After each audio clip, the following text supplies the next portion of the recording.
Dear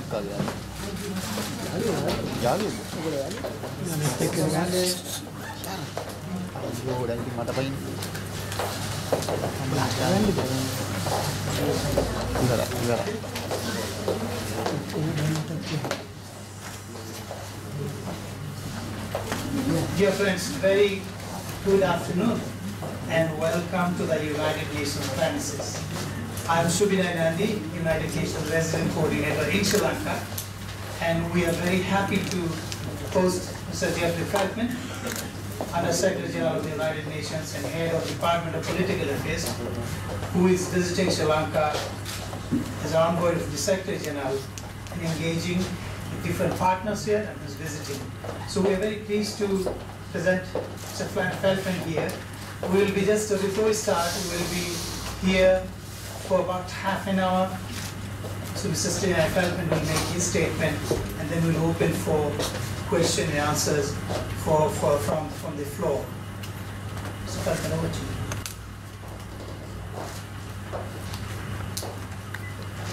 you. Over the past 4 days, I've had a series of positive, constructive discussions here in Sri Lanka. Secretary General of the United Nations asked me to visit at what he sees as a moment of historic opportunity for the people of this beautiful country. Your democratic elections and peaceful transition have not only inspired the citizens of Sri Lanka, but also captured the attention of Sri Lanka's many friends in the international community. I want to thank the government of Sri Lanka sincerely for its generous hospitality in helping to arrange my visit on relatively short notice. While here, I had the opportunity to meet President Maithripala Sirisena, Prime Minister Ranil Wickremesinghe, Acting Foreign Minister Ajit Ferreira, the leadership of the JHU, SLMC, TNA, and the diplomatic community. Yesterday, in Jaffna, I met with the Governor and the Chief Minister of the Northern Provincial Council. In addition, I was able to listen to and compare notes with a divergent group of civil society representatives, both here in Colombo and in Jaffna. Those I met over the past 4 days inspired me with their visions for a prosperous, democratic country, at peace internally, and with positive, close, mutually beneficial relations regionally and internationally. Ladies and gentlemen, 2015 marks the 70th anniversary of the founding of the United Nations. We are also approaching the 60th anniversary of when Sri Lanka's first permanent representative to the UN, Sir Senarat Gunawardene, presented his credentials. In the years since then, Sri Lanka has made many important contributions to the organization. I am thinking of the leadership roles that many prominent personalities from Sri Lanka have played in the UN. People such as Justice Christopher Veramonte, Jayanta Dhanapala, Radhika Kumaraswamy, Andrew Joseph, and Shirley Amarasinghe. The current governor of the Northern Provincial Council represented your country with distinction in New York during a particularly challenging time. Thousands of Sri Lankan citizens over the decades have contributed to UN peacekeeping efforts, including those currently deployed to important missions in Haiti, South Sudan, and the Central African Republic. The Secretary General believes strongly that we now have the opportunity to build on this existing foundation, to renew and strengthen the partnership between Sri Lanka and the United Nations and between Sri Lanka and the international community. We in the United Nations recognize that Sri Lankans from across the country suffered during the long conflict.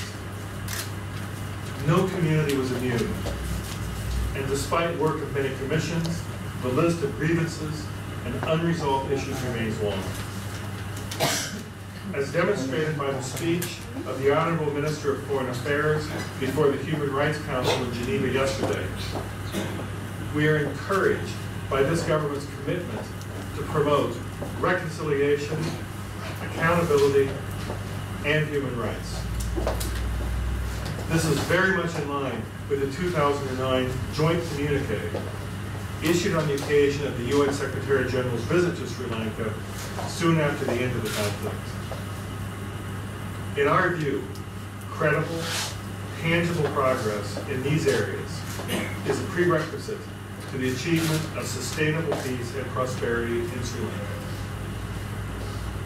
In that spirit, I have urged government leaders to take steps in the short term to address issues regarding land, detentions, disappearances, and the military posture in civilian areas.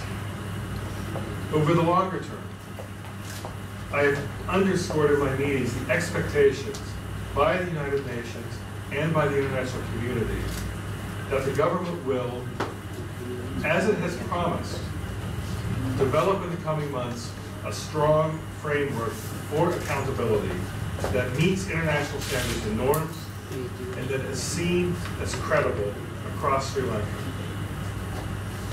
These are not easy tasks, but we believe that they are essential tasks, expected by the international community and also, more importantly, by the citizens of this country themselves. Without question, there is still a wide trust deficit between communities in Sri Lanka, especially between the Tamil and the Sinhalese.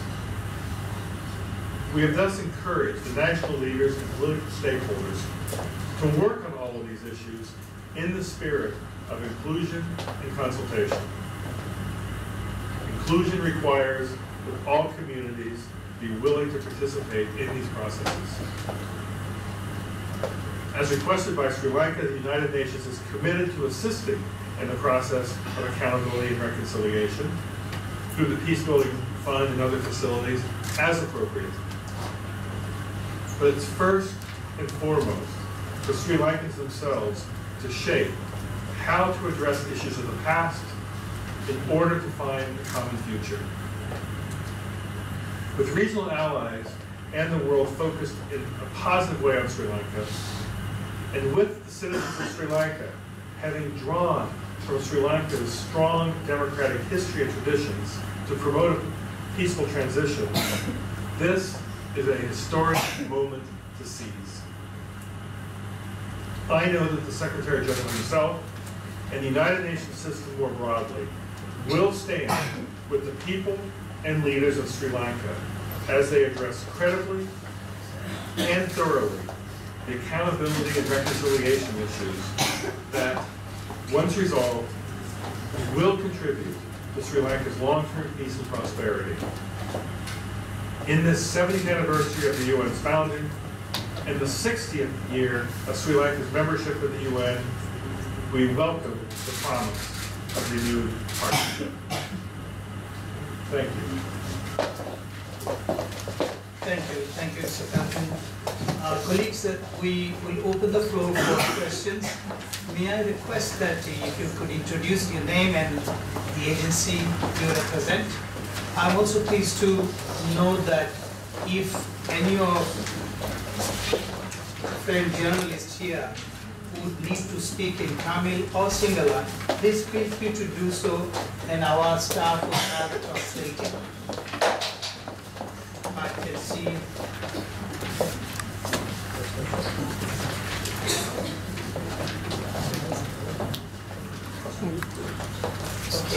Okay. Who wants to go first?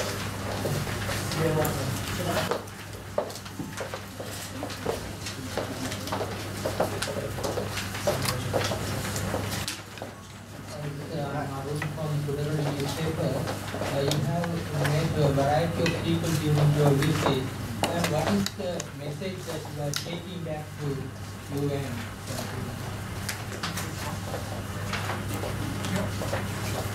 Maybe we take two more and then go for the next round.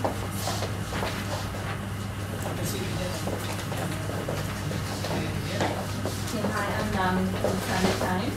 Right now there's a boycott, there's called for boycott of hearings for the Disciplinary Commission. How successful do you think an internal mechanism would be when there are campaigns such as these based on what they say are failures in the past to fight accountability? So we take one more. One second, please. I'm Gurpreet from the TV. So my question is, now Quinzai, the UN Human Rights Commission, has said that at the next session, the report on Sri Lanka will be published. So is this report going to be the same report that was to be published at this session, or is it going to be somewhat different?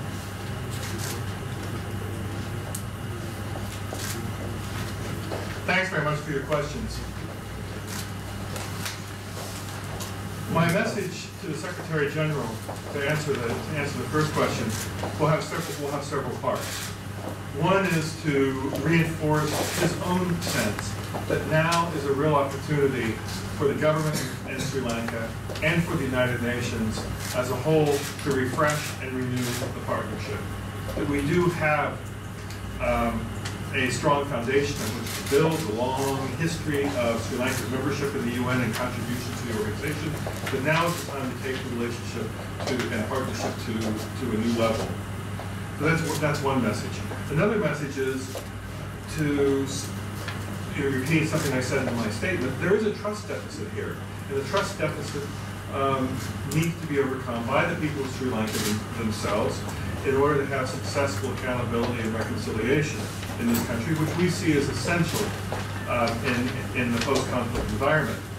And to note that there may be areas where we can provide expert advice, assistance, etc., if requested by Sri Lanka and as appropriate. So those are the sorts of messages.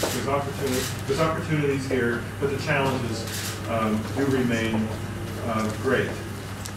In terms of the domestic processes, let me note that the UN is an organization that's made up of member states. When member states sign on to the Charter of the United Nations, as Sri Lanka did 60 years ago, they assume certain obligations. Member states assume other obligations in signing on to the various conventions, human rights conventions, the Universal Declaration, things like that. So, in general, the United Nations expects member states themselves to handle domestic issues in a way that is consistent with the international standards and norms to which the member states have agreed to become part of this organization. So the important point when it comes to a domestic process on accountability is that domestic process is credible. What makes a domestic process credible in the UN's eyes is it living up to the international standards and norms that are embodied in the various UN documents to which a member state has signed on to. The government here has assured us at many levels that they will live up to their international obligations, they will meet international standards, that they can have a domestic process that meets those international standards. Obviously, a domestic process needs to be seen as credible by the people most affected, by the people of Sri Lanka in this case. And all communities in Sri Lanka suffered during the conflict. And of course, there's particular interest on the Tamil side to make sure that the processes are credible. We have offered assistance. We're in constant dialogue with the government about ways that a domestic process can be made credible, can meet international standards. The Foreign Minister yesterday met with the High Commissioner for Human Rights in Geneva. I, of course, had a series of meetings here, much of which was our encouragement of coming up with a domestic process that would be seen as credible, that does live up to international standards. That's the basic point.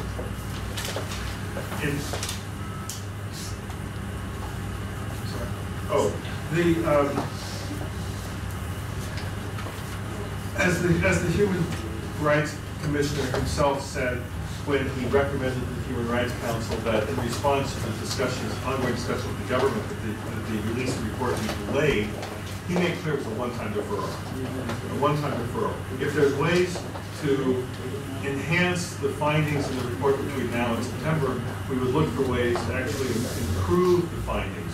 But the basic report, the basic findings, the basic documentation of that report will be released by the time the Human Rights Council meets again in September. So, shall we take another round? Here. Okay, 1, 2, 3. So we'll come back the next time, please. No, excuse me, can I pass the mic to you? We'll come back. I'm Shahman Lalmaji, I work for Division Council. Well, actually, from your answer, I just want to have a supplementary question. Does it mean the United Nations would support a credible domestic process with international standards? Yes or no? Can you pass the mic to me back there? I'm Vasudha from the United Nations. Mr. Feldman commented regarding the report. Regarding the report, you said you may enhance it and will try to improve it. My question is regarding your discussions with when you visited the North yesterday. The Northern Provincial Council has passed a resolution on genocide. Will that was that factored? Did that come into your discussion, and will that be factored into the delayed report, the new report?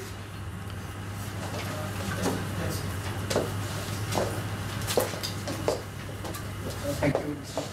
Amal Yassin from Transfers. I just want to check with you. You mentioned about trust deficit. From what you understand, yeah, please. Amal Jayasinghe from France Press. You did mention about trust deficit earlier, and we understand that there is actually a trust deficit between the government and the UN organizations as well.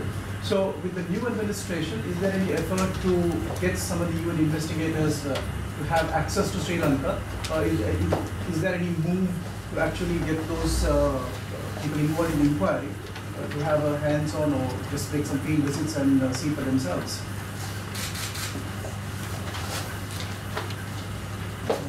Thank you. The first question is quite easy. Yes, the UN supports a credible domestic process that meets international standards. All parts of that are important. Credible international standards are the qualifiers for the domestic process that we would support. But that's not unique to Sri Lanka. That's the case in issues across the world that we would expect member states themselves to establish processes to address whatever the political issues are, issues in post-conflict environments that would meet international standards and be credible in the eyes of the international community, but more importantly in the eyes of the citizens of the country in question. So,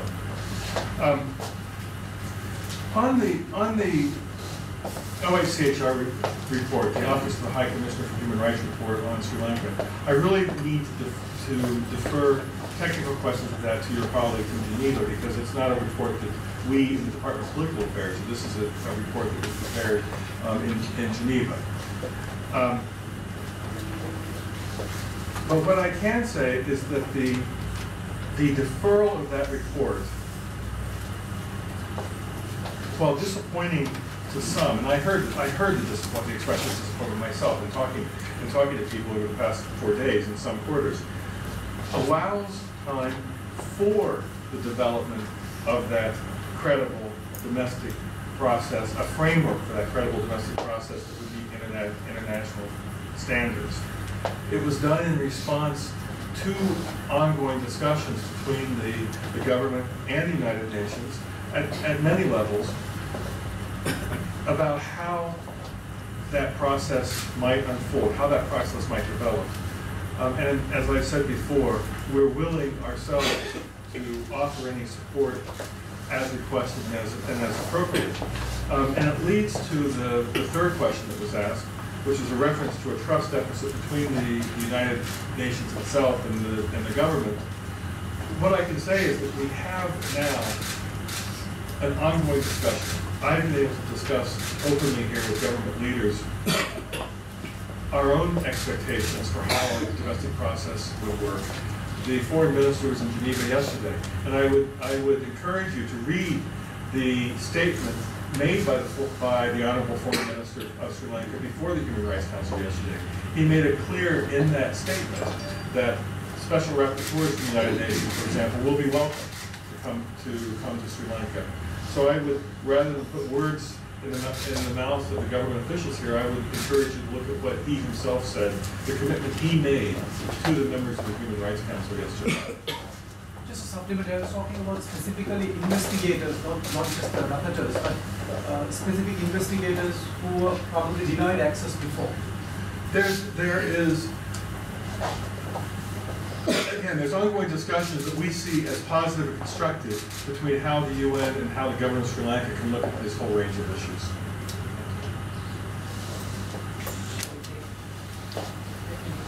And it's 1, 2, 3.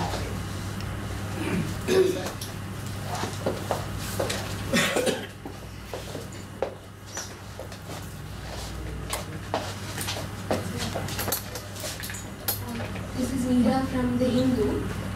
After the recent stance of the UN, the human rights community is also questioning the credibility of the UN process and the Human Rights Council itself, looking at the rather sharp departure from the statement made same time last year. So, would you like to respond to that? Thank you. Can you pass the mic to the side?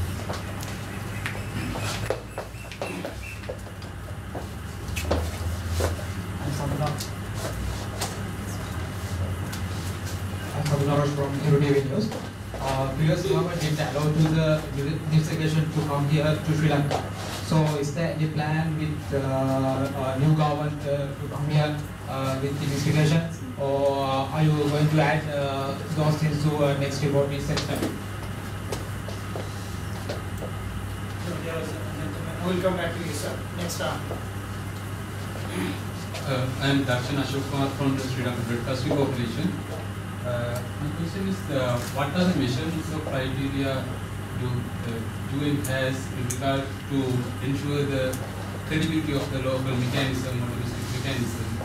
And by any chance, if the domestic mechanism does not meet the requirements of the international standards, what is the next move of the UN?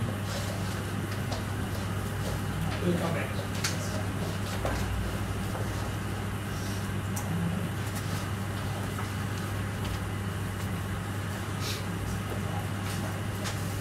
There's some overlap between the first and the third question here.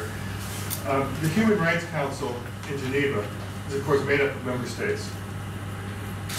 You know, it's a legislative organ of the United Nations. It's not something in which we in the Secretariat have a vote. Member states themselves propose, draft, adopt, vote on resolutions. And so it will not only be a question of what does the High Commissioner for Human Rights or what do other parts of the Secretariat or Secretary General think of how Sri Lanka is developing its domestic process. It will be how do the member states that passed the resolutions in 2009, 2012, 2013, how will they look at the domestic process? And I suspect, I mean, I can't speak for the member states themselves, but I suspect that they will be looking at things like how does the legal code in Sri Lanka evolve in order to take into account things like crimes of forced disappearance? Are the international standards that have been applied in other cases of post-conflict situations being applied there? Are lessons learned being implemented? I think that there will be a number of things that member states will be looking at. And I think that the government here is very, very aware of the fact that there are certain expectations that come with the response to the request to delay the report by a few months. So the question of Sri Lanka will come up before the Human Rights Council again in September.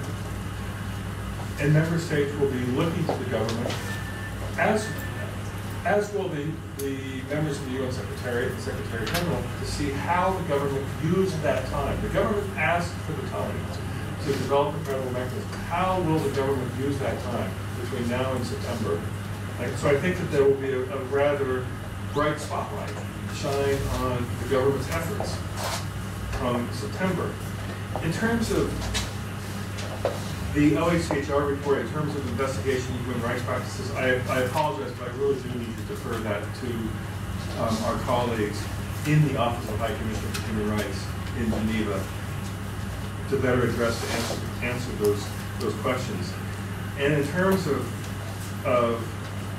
how will the UN evaluate the domestic processes here, it's what I've been trying to say all along. It's, will they live up to international standards as embodied by international practices in other post-conflict situations, and as embodied by the human rights conventions, the other documents of the United Nations.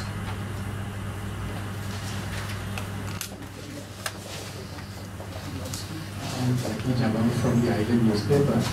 How much time do you think the government would be given to complete this domestic probe, the independent domestic probe that the government has agreed to conduct? How much time do you think it will be given to complete it?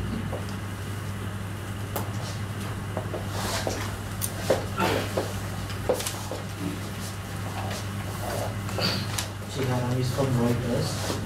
In your statement, you say, I have urged the government leaders to take steps in short term to address regarding land, etc. And then you say military posture in civilian areas. Does that mean demilitarization? Do you want demilitarization? And then in the long term, you have asked something, but you say it's a few months. So could you elaborate on the time frame and differentiate between the short term and long term in your framework? Thank you.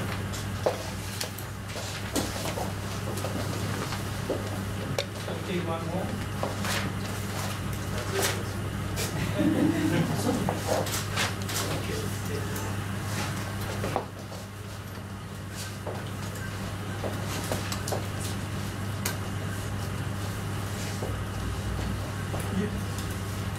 The question about what is the time that we would anticipate for the completion of a domestic process. Sri Lanka suffered from a long conflict. As I said in the statement, every community in this beautiful country suffered from the conflict. There are, I mean, I've heard even in the 4 days I've been here, a very, very long list of grievances, many, many unanswered questions. Domestic processes to complete in terms of accountability and reconciliation take time. I think we've seen this elsewhere in the world.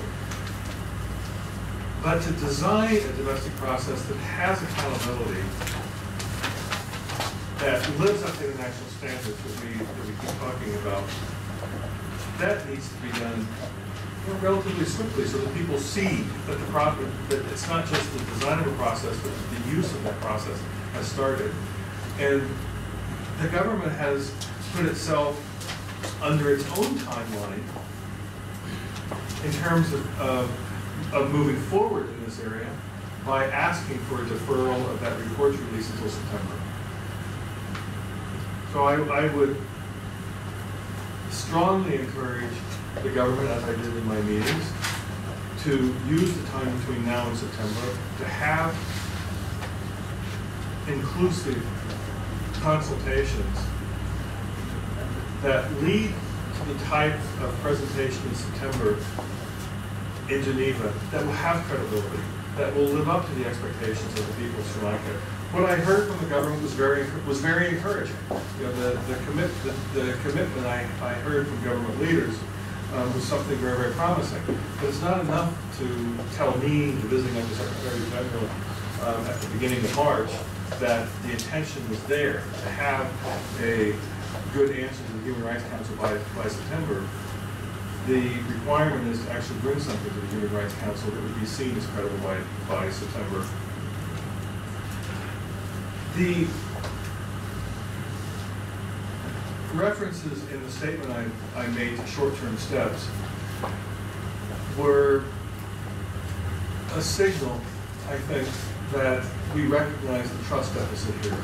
You know, I don't think it will surprise any of you, because when I was in Japan yesterday, I heard great skepticism from people in the North about would some of these words really translate into tangible steps that would affect their lives. So we were encouraging the government, consistent with the government's own messages, to find short-term steps that can start addressing the trust deficit, that can start overcoming the skepticism that nothing has really changed.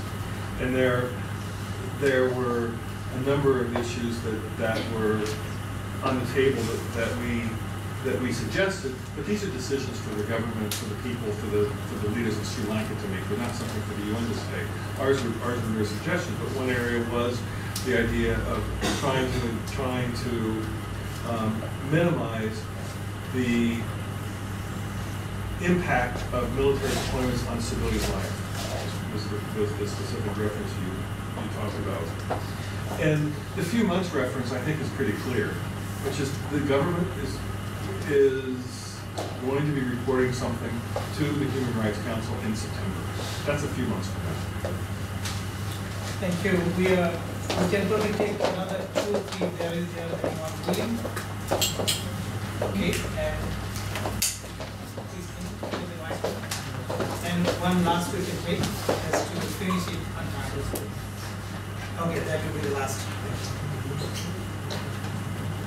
I'm from BBC Somali Service. Do you see a change in the image of UN after this Sri Lankan government takes it on Sri Lankan policy? I need to ask you. If you see the difference in the UN. What I can say is, from the UN's perspective, we really see an opportunity here. The UN has been involved in Sri Lanka for many, many decades. The country team that is working here with our resident coordinator is working in a number of development, humanitarian and other areas across the country. That work has continued for decades, and those agencies, funds, and programs will continue to be partners with the people and leaders of Sri Lanka, building a prosperous future for the people of Sri Lanka.